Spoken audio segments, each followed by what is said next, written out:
Good evening सभी को। आशा करती हूँ कि आप सभी लोग की तैयारी यूपी टेट की बहुत अच्छे से चल रही होगी। हम बाल विकास और शिक्षा शास्त्र और पर्यावरण अध्ययन ये 2 सब्जेक्ट पूरा कंप्लीट करा चुके हैं।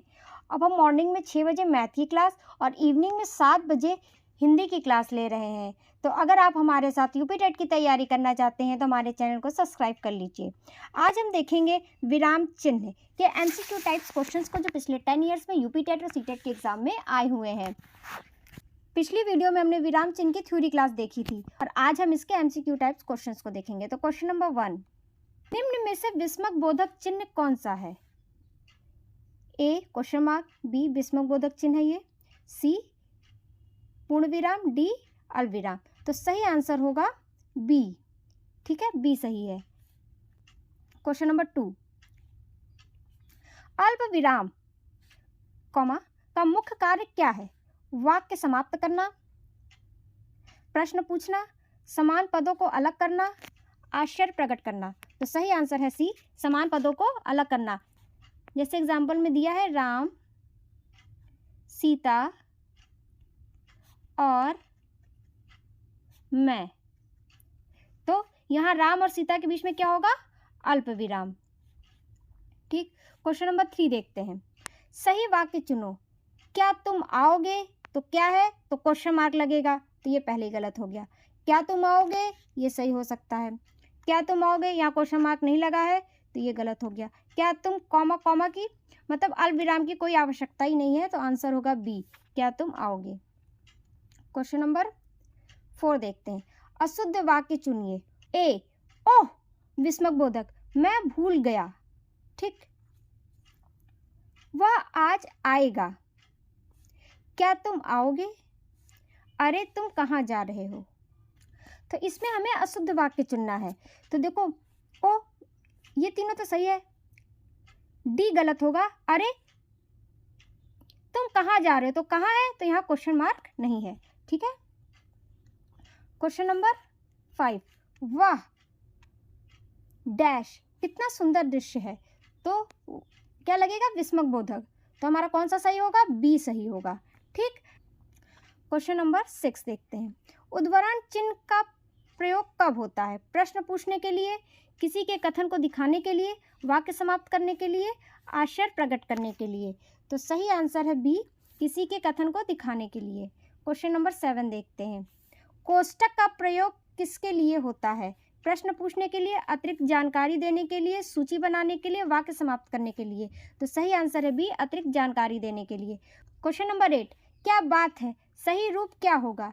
ए क्या बात है, बी क्या बात है क्वेश्चन मार्क, सी क्या बात है पूर्ण विराम, डी क्या बात है कॉमा। तो सही आंसर होगा बी, क्या बात है, क्योंकि क्या जो है ये क्वेश्चन पूछ रहा है। ठीक है, डैश का प्रयोग किसके लिए होता है? ए वाक्य समाप्त करने के लिए, बी अचानक रुकाव या जोर देने के लिए, सी प्रश्न पूछने के लिए, डी सूची बनाने के लिए। तो सही आंसर है बी, अचानक रुकाव या जोर देने के लिए। क्वेश्चन नंबर 10 देखते हैं।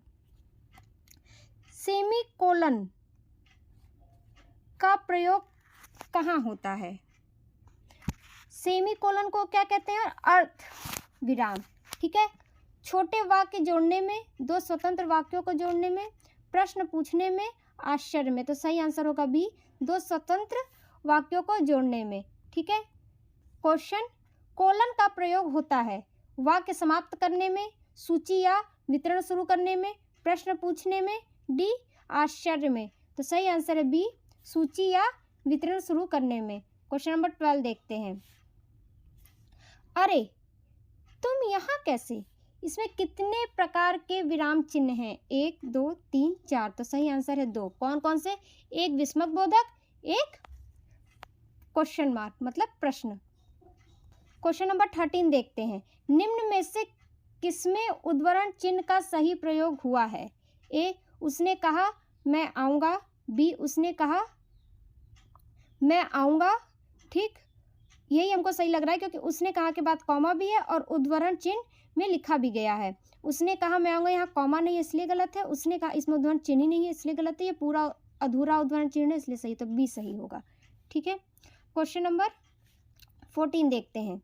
सही वाक्य चुनिए।